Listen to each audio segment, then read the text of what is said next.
अभी तक मैं आपको सेट अनदर सेट में बता रहा था, तो ठीक है, अनदर सेट में से आपका लगभग मैं सारा क्वेश्चन कर चुका हूँ।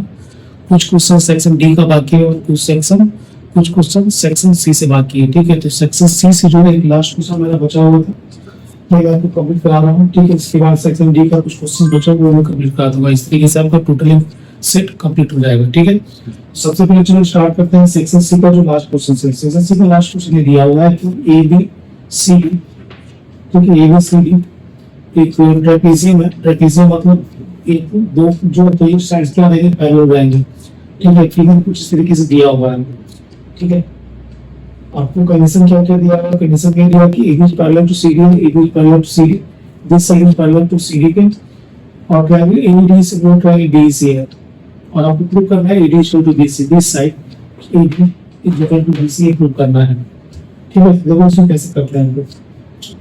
ध्यान देखना है यहाँ पे कि देखोगे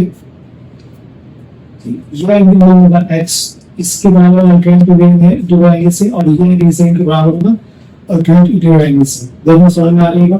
अब देखिए वो दो साइड क्या है, पैरेलल है। पैरेलल तो इसका प्रूफ क्या है, ये एंगल खींचेंगे यहाँ से, तो ये x और ये x सेम बराबर होगा, ये y तो ये एंगल y होगा। तो एंगल जो क्राइटेरिया है उसके अनुसार क्या होगा एंगल, ये ट्रायंगल AB इस सिग्नल टू ट्रायंगल क्या है DEC। क्या है ये चीज? तो देखो यहाँ पे क्या करता है, x के सामने का side A divided by EC, that will be equal to A divided by EC is equal to y के सामने का side EB divided by EB divided by क्या करना है मुझे, ED।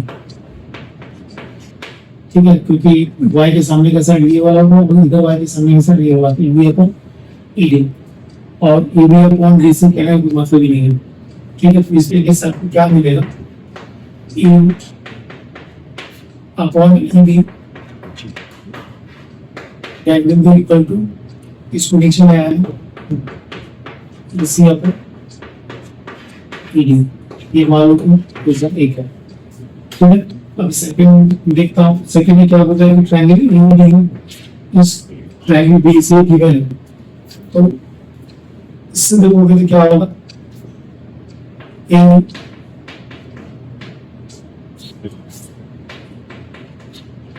डिवाइडेड बाय इस क्राइटेरियन के अनुसार A divided by EB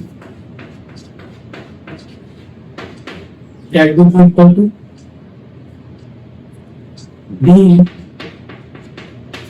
divided by EC, that will be equal to ED divided by BC।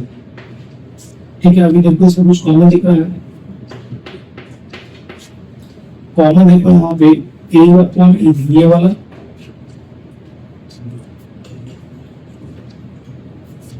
और ये वाला, देखो दोनों क्या है बराबर। तो यहाँ से देखो क्या निकल जाएगा हमारा, यहाँ से क्या निकलेगा, ये वाला और ये वाला, ये दोनों क्या हो जाएगा, इक्वल हो जाएगा।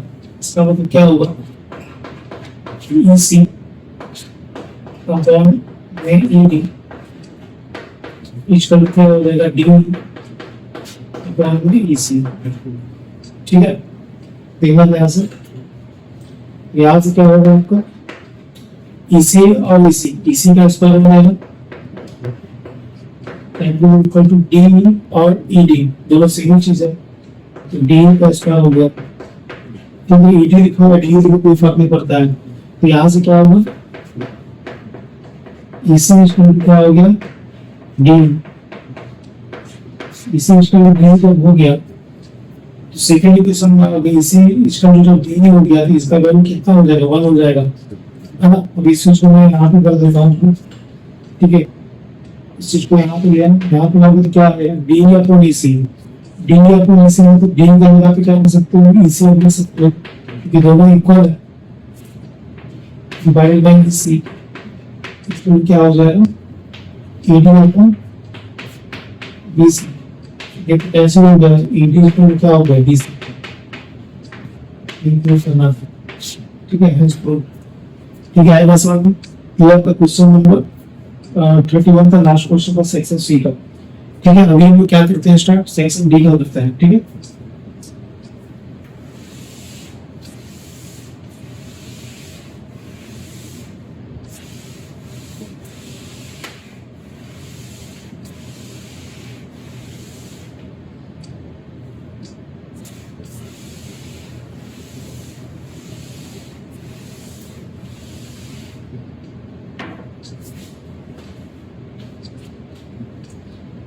ठीक है सेक्शन डी का राजू क्वेश्चन में करा चुका हूँ। क्वेश्चन नंबर 33 से स्टार्ट करते हैं। ठीक है बाकी क्वेश्चन में अलग मतलब वीडियो में करा चुका हूँ। ठीक है वो वीडियो में अपलोड कर दूंगा, आप चेक कर लेंगे। ठीक है अभी हम लोग देखते हैं क्वेश्चन नंबर 33। ठीक है क्वेश्चन नंबर क्या है 33 है सेक्शन डी का।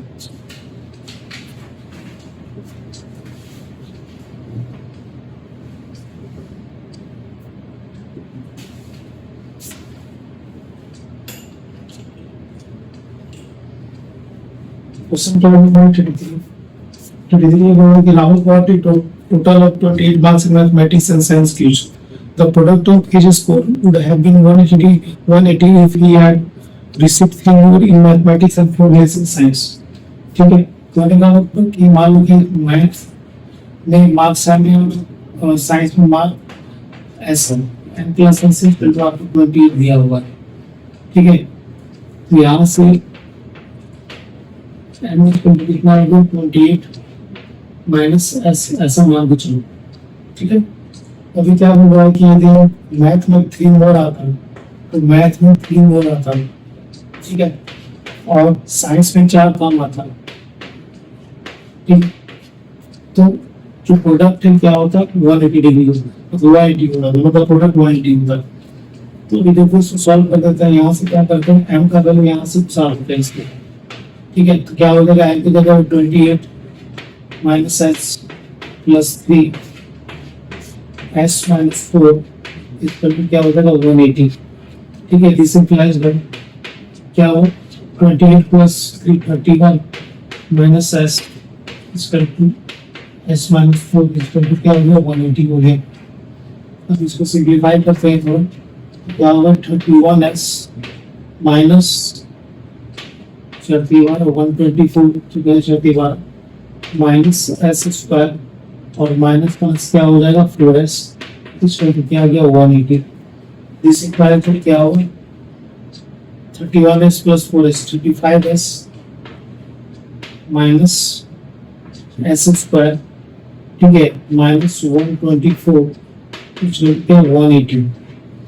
This implies that s square को इधर ले जाओ तो s square ठीक है माइनस 35s ठीक है s square को इधर ले गया 35 को इधर तो माइनस में हो जाएगा और इसको इधर ले जाओ तो प्लस में हो जाएगा। ठीक है तो प्लस 124 प्लस 180 इसका कितना हो जाएगा 4 और 8 में हाथ में लाएंगे जो 3 जीरो बस इसको फैक्टराइज कर देना है 304 को फैक्टराइज 304 लिखा हुआ है इसको यदि फैक्टराइज करोगे तो कितना होगा 10 ही आएगा 2 2 25 10 तो दूनी 4 ठीक है फिर 2 से 14 ठीक है 2 से 12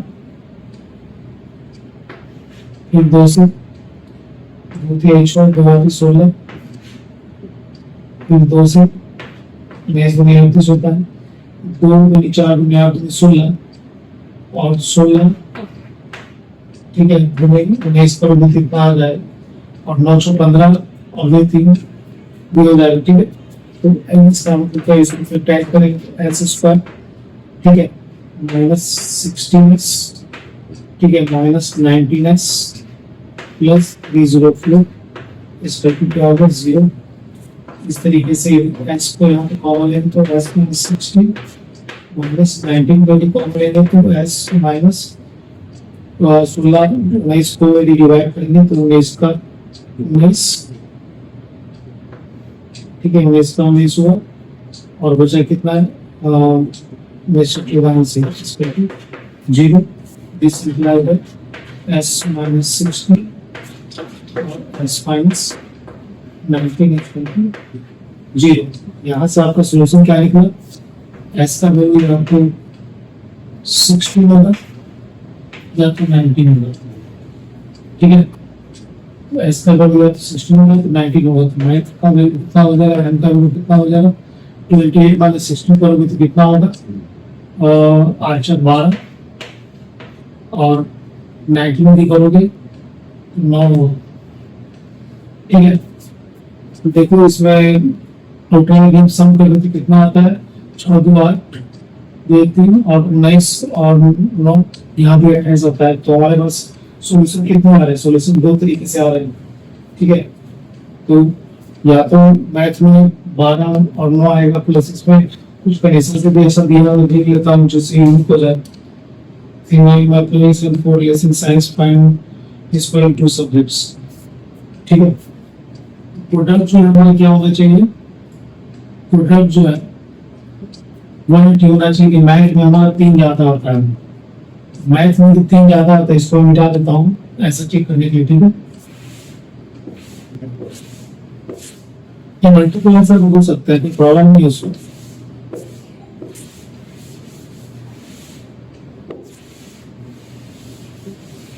मल्टीपल आंसर में से इतना फर्क नहीं करता उससे, ठीक है। बस हम चेक कर रहे हैं कि ऐसा यूनिकनेस है कि नहीं। तो ये किसके लिए हम लोग क्या करेंगे, मैथ में गुण क्या रहा है 12 प्लस 3 करेगा, ठीक है। और साइंस में जो है 4 कम करेगा, ठीक है।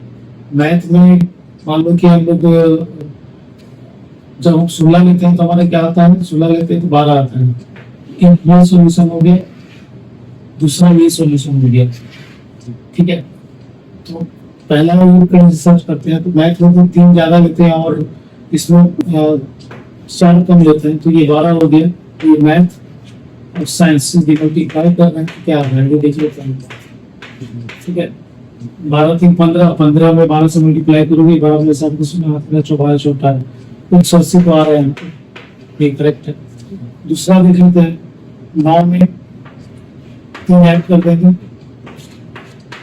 और 19 में से 4 घटा देंगे, इसको चेक करके कितना हो गया, 3 12 और 19 में 4 गया 15, ठीक है। सेम रिजल्ट आ रहा, मतलब दोनों आंसर सही, कोई प्रॉब्लम नहीं है, ठीक है। तो ये दोनों ऑप्शन आपके करेक्ट है। क्लियर है चीज, मतलब क्या होगा कि या तो साइंस में 16 होगा, मैथ में 12 होगा, या तो साइंस में 19 होगा, मैथ में 9 होगा, ठीक है।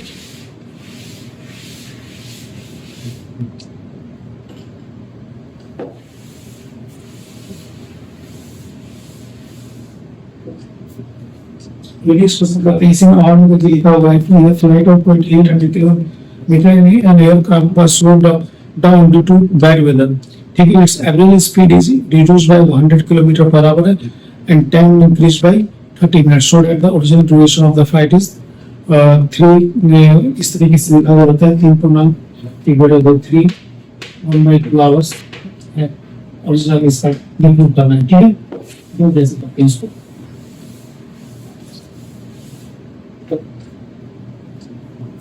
टोटल डिस्टेंस आपको कितना दिया हुआ है, टोटल डिस्टेंस दिया हुआ है 20, ठीक है। मान लो कि इनिशियल स्पीड और इनिशियल स्पीड जो है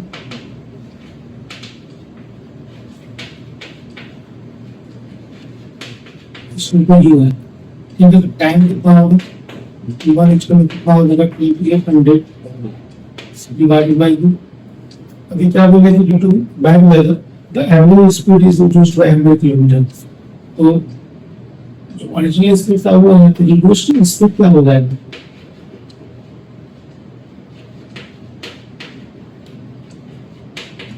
u माइनस 100 हो गया, ठीक है। तो अभी t2 भी निकलेगा, जो अनदर टाइम निकलेगा 2800 डिवाइडेड बाय u माइनस 100, ठीक है। कि देखो u माइनस 100 ये कम है और ये ज्यादा है, तो इसलिए यदि कम से डिवाइड करेंगे तो ये इससे ज्यादा आएगा, तो इसका क्या मतलब होगा, ठीक है। तो जो t2 होगा इसका t1 प्लस 30 मिनट्स 30 मिनट्स को स्क्वायर में कन्वर्ट कर दो, ठीक है। 30 मिनट ज्यादा ले रहा हूँ, क्लियर है चीज। t2 जो है t1 प्लस 30 मिनट्स, क्योंकि जो पहले टाइम लग रहा था उससे अब ज्यादा टाइम लग रहा है ना। तो पहले टाइम लगा तो उससे स्पीड कम हो गया है ना। आपको कहीं डिस्टेंस पे जाना है, यदि आप स्पीड कम करोगे तो आपको टाइम ज्यादा लगेगा। तो ऑब्वियसली यहाँ पर देखो कि जो पहले टाइम लग रहा था, अब आप स्पीड को घटा दिया तो भी ज्यादा टाइम लगेगा। T1 में कभी ज्यादा टाइम लगेगा। बस इसको क्या करना है, सॉल्व कर देना है। तो यू का वैल्यू निकल जाएगा, यू का वैल्यू आप निकाल नहीं पाएंगे। यू का वैल्यू निकल गया तो इसका T1 निकाल देना है। T1 मतलब यू का वैल्यू निकल गया तो उसका डिवाइड निकाल देना है। ठीक है। T2 मुझे क्या आया, 2800 डिवाइडेड बाय यू माइनस 100। ठीक है, is equal to 2800 divided by u plus 30/16 1/2। इसको सिंप्लीफाई कर दो तो 2800 को इधर कॉमन लेते हैं। ठीक है, इसको इधर कर लेते हैं 1 को u minus 100 minus 1 upon u। इसको क्या होगा 1/2। This implies that 2800। ठीक है, इसको सिंप्लीफाई करो u माइनस 100। ठीक है, और ये u माइनस u प्लस 100, इसको भी क्या है 1/2 है। ठीक है, अभी देखो यहाँ से u और यहाँ से u कैंसिल हो गया, तो हमारे पास क्या निकला 2800। ठीक है, multiplied by 100 divided by 2 square minus 100 u equal to 1/2। ठीक है, इसको मिटा दे रहा हूँ, इसको सॉल्व करने की जगह है।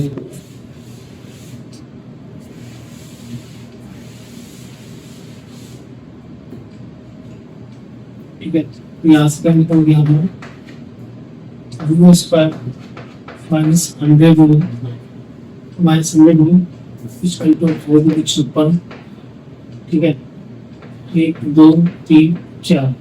ठीक है, इसे क्या होगा u स्क्वायर माइनस 100 ठीक है, minus 56 1 2 3 4 equal to 0। Dividing equation बन गया तो यूज कर क्या होगा, तो माइनस भी 100 प्लस माइनस स्क्वायर मतलब 0 स्क्वायर मतलब 100 का स्क्वायर, 100 का स्क्वायर 4 शून्य माइनस माइनस प्लस 4ac। ठीक है, 4ac करोगे तो 1 2 3 4 तो रहेगा ही। इसके बाद 4 से 24 के 4 हाथ मेरा 2 4 5 20 2 22। ठीक है, डिवाइडेड बाय 2s into 1। ठीक है, सिर्फ क्वाड्रेटिक फॉर्मूला अप्लाई करना है। ठीक है, तो 100 प्लस 1 स्क्वायर ऊपर ये स्क्वायर करो तो कितना आ जाएगा 2 2 5 1 2 3 4 divided by 2 is equal to 100 plus minus इसको क्या लिख सकते हो 225 मल्टीप्लाइड बाय 100 का स्क्वायर लिख सकते हो divided by 2 is equal to 100 plus minus 225 का स्क्वायर क्या होता है 15 होता है। 15 इधर का इधर और 100 बाहर आ गया डिवाइड बाय नेगेटिव साइन तो मतलब देते हैं आगे का कितना ही नहीं है, सिर्फ प्लस वाला लेकिन 1500 प्लस 100 कितना हो जाएगा 1600 बाय 2। ठीक है, नेगेटिव साइन में लेते हैं 1500 प्लस 100 1600 हो गया, तो 800 आपका यू का वैल्यू निकलेगा। तो यू का वैल्यू कितना है 800 निकलेगा। अभी 800 निकल गया तो मुझे क्या निकलना है ओरिजिनल टाइम निकालना है। ओरिजिनल टाइम जो निकालना है तो ओरिजिनल टाइम T1 इक्वल क्या हो गया T1 equal to 2800 divided by जो यू हमारा निकला 800। ठीक है, ये जीरो जीरो कैंसिल हो गया, 4 बार में डिवाइड करो 4 से 28 4 को मिला इसको 2 किया 1 3 को मान के घटा 2 ये आंसर हो गया। ठीक है, ये प्रूव करना था। ठीक है, इस तरीके से आपका क्वेश्चन सॉल्व हो गया। ओके, अभी क्वेश्चन नंबर हम लोग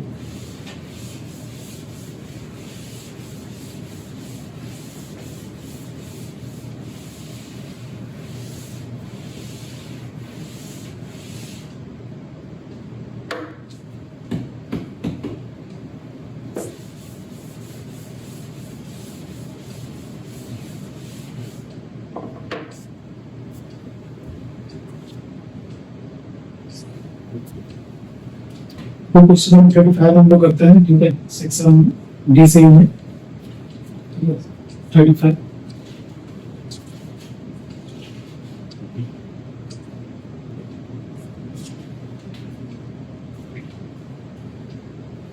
इसमें कहानी का बहुत सारा कहानी वगैरह हमें देखना नहीं है, ठीक है। इसमें क्या है कि दो कंसेंट्रिक सर्किल रहेंगे, ठीक है। उसमें से कोड जो है इंटरनल इनर सर्किल को टच में किया जाएगा, ठीक है। इसमें लिखा है कि Ferris wheel often known as big wheel in the UK is a type of amusement ride that consists of a rotating upright wheel with several passenger carrying units और passenger cars linked to it। मतलब देखो इस चीज में आपने train देखा होगा, आपने जब मेरा में जाते हो बीच में पहले वहाँ पे देखा हो जो घूमता है तो गुस्सा रहता है, चारों तरफ रहता है, यहाँ पे दिन पे जो है कुछ बैठने का अपना रहता है, सारा बैठने का अपना रहता है, इस पे लोग बैठते हैं, नीचे लोग बैठते हैं, आप घूमते हैं, ठीक है। दूसरी तरह कभी है क्योंकि इसमें की कंसेप्टिक सर्किल भी दिया होता है ना, तो इस चीज में तो क्लियर रहता है, ठीक है। तो मुझे ग्राफिक आपको नहीं देखना है, मुझे सिर्फ ये देखना है कि अभी क्या लिखा हुआ है कि operate the wheel rotates image is equal of the outer wheel which touches the inner wheel at P. मतलब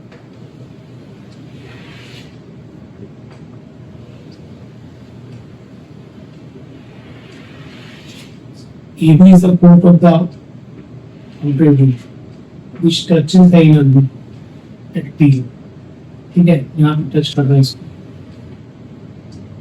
AB है और एक पिन पे टच कर रहा है इनर सर्किल को, ठीक है। ये question the radius of the inner wheel is 8 meter. Inner wheel का जो रेडियस है वो लिखा हुआ 8 मीटर, ठीक है। And the radius of the outer wheel is 10 meter. outer wheel का क्या लिखा हुआ है 10 मीटर लिखा हुआ है, ठीक है। ये क्वेश्चन अभी देखो इसमें क्या क्या फाइंड करने को बोलता है, समझ लीजिए, ठीक है। Find the length of the code AB of the outer wheel, ठीक है। आउटर व्हील का जो कोड का लेंथ डिफाइन करना है, ठीक है। तो देखो कैसे बनाएंगे इसको, यहाँ से ड्रॉ कर दो परपेंडिकुलर, ठीक है। ये तो 8 है, ये 10 है ना, ये 8 है 10 है, तो क्या इक्वल डाल सकते हैं पाइथागोरस थ्योरम यूज करके। इसका वैल्यू क्या हो जाएगा, इसका क्या होगा, इसका वैल्यू तो 2 का स्क्वायर प्लस 8 का square that is equal to 10 का स्क्वायर कितना होता है 100 होता है, इसका स्क्वायर क्या होता है 64 होता है। इसका आउटपुट क्या हो जाएगा 26 का स्क्वायर कितना होता है 6। AB इक्वल टू 6 हो गया। AB इक्वल टू क्या हो गया, AB equal to twice of AB, twice of 6 equal क्या हो गया 12 मीटर।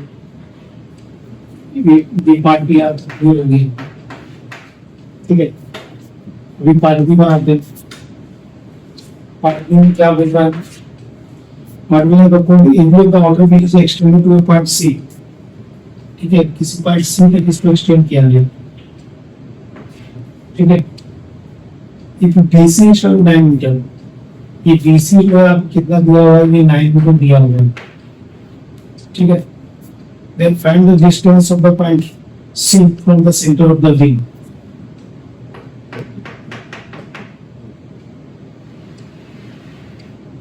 ये डिस्टेंस निकालना है, ये डिस्टेंस निकालने के लिए क्या चाहिए, ये तो हाइट दिया हुआ है, ठीक है। ये भी मुझे दिया हुआ है क्योंकि ये एविएशन क्या होगा 6 मीटर होगा, जो भी जस्ट निकालो एविएशन में भी, क्योंकि ये दोनों ऊपर रहेगा, यदि ये 6 एविएशन 6 होगा, ये टोटल कितना होगा यहाँ से, तो बाकी पर और ये 8 दिया हुआ है ऑलरेडी। तो आपको क्या निकालना है, ओसी निकालना है। मान लो सेंटर हुआ है ओसी, तो क्या हो जाएगा, इसका ऊपर पाइथागोरस थ्योरम अप्लाई कर दूं, ठीक है। AC का स्क्वायर प्लस AB का स्क्वायर, ये होगा AC का स्क्वायर मतलब कितना, AC का स्क्वायर 15 का स्क्वायर 225 होता है, 8 का स्क्वायर कितना होता है 64 होता है, ठीक है। दैट इज इक्वल टू इसका ऊपर और ऐड कर दो 5 नंबर 6 दिवार और 2, ये इसमें 2 यानी किसका स्क्वायर होता है 17 का स्क्वायर होता है, ठीक है। तो यहाँ से आपका इसका वैल्यू निकल गया, तो पार्ट भी हो गया आपका। तो ये क्वेश्चन जो आपके इस तरीके से खत्म हो गया, ठीक है। 17 इस टाइम से आएगा, ठीक है।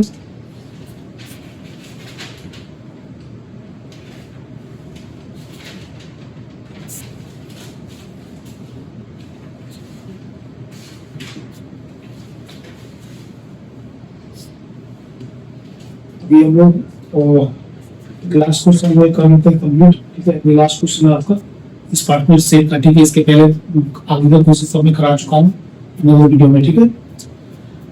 अब ये क्वेश्चन कंप्लीट कर लेते हैं।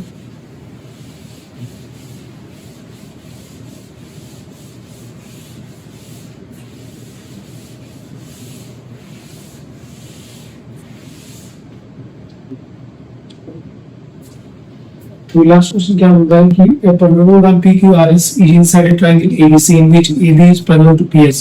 Prove that OC is parallel to SR. ऐसा आपको प्रूव करना है। मैं फिगर बनाता हूँ, फिर आपको ये समझ में आ जाएगा, ठीक है।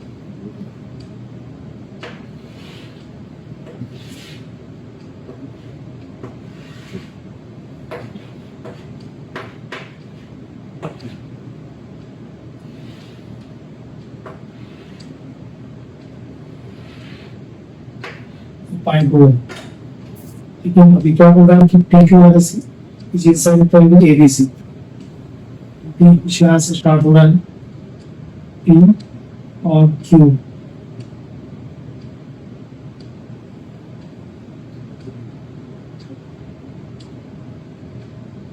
तो combine OC is parallel to SR, OC is parallel to SR, ठीक है।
ह्यूमन फिगर मुझे दिया हुआ है, ठीक है। PQRS एंड ट्रायंगल ABC, ये PQRS जो है मतलब इनसाइड द ट्रायंगल ABC है, ठीक है। और आपको कंडीशन क्या दिया हुआ है कि AD is parallel to PS, this AD is parallel to PS, this AD is parallel to PS, ठीक है। Prove that OC is parallel to SR, ये हमें क्या करना है, प्रूव करना है, ये हमें प्रूव करना है, ठीक है। चलिए इसको देखो कैसे बनाते हैं। प्रूफ पर कुछ ज्यादा नहीं, ज्यादा दिमाग नहीं लगाने का, ठीक है। सबसे पहले जो है ट्रायंगल को क्या लिखते हैं, ये triangle PS is parallel to AD है, दिया हुआ है ऑलरेडी, ठीक है। तो अभी क्या करेंगे कि PS is parallel to AD, ठीक है। कोई ट्रायंगल में बीच से कोई साइड खींचते हैं और पैरेलल होता है बेस के, तो मुझे बताया कि OB upon OA is equal to OX upon OB, ठीक है। which is equal to PS upon AD, ये मान लेंगे एक, ठीक है। दूसरा लिखते हैं, दूसरा क्या होगा PQ और PQRS में चूंकि पैरेललोग्राम, तो PS तो होगा QR, ये ध्यान रखना है, और PQ इक्वल होगा SR, ये ध्यान रखना है, दो चीज ध्यान रखनी है, ठीक है। तो अभी दूसरा कंडीशन देखते हैं। दूसरा कंडीशन मेरे पास क्या दिया हुआ है, ये तो आपको एक हो गया। दूसरा कंडीशन क्या है,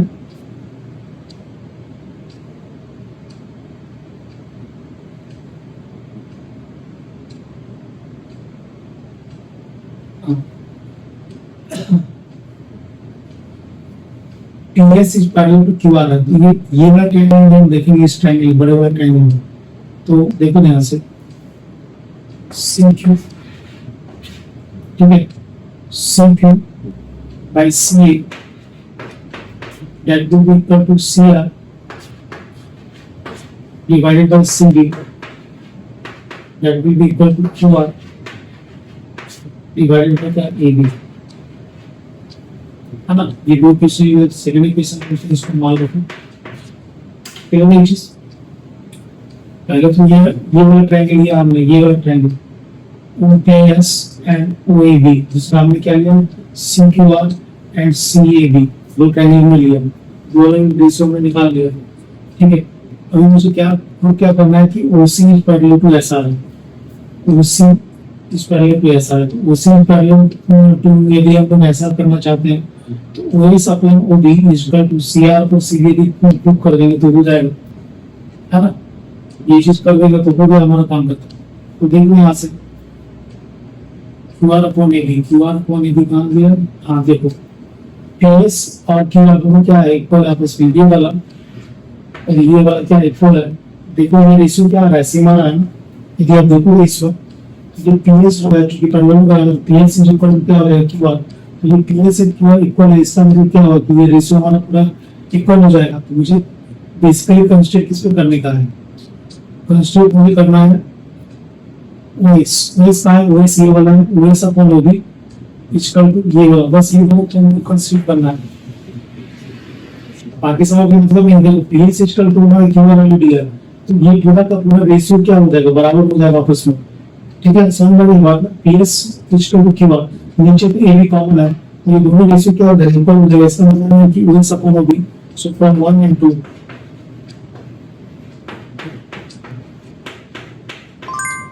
since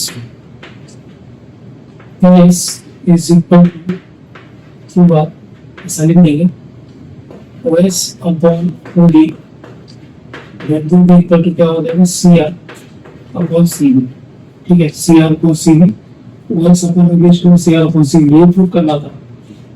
जो भी ऐसा आ गया, इसका मतलब क्या हो गया कि OC जो है पैरेलल टू ऐसा तभी पॉसिबल होगा, तभी पॉसिबल होगा।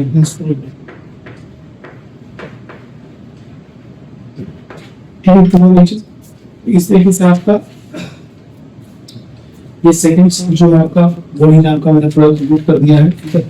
ये मैं आपको 3 डिफरेंट वीडियोस में आपको प्रोवाइड कराया है, ठीक है। आप वीडियो देखना, आपको पूरे कंसेप्ट के साथ मैंने बताया, ठीक है। आपको बहुत फायदा मिलेगा इसमें, ठीक। तो thank you for watching, have a nice day.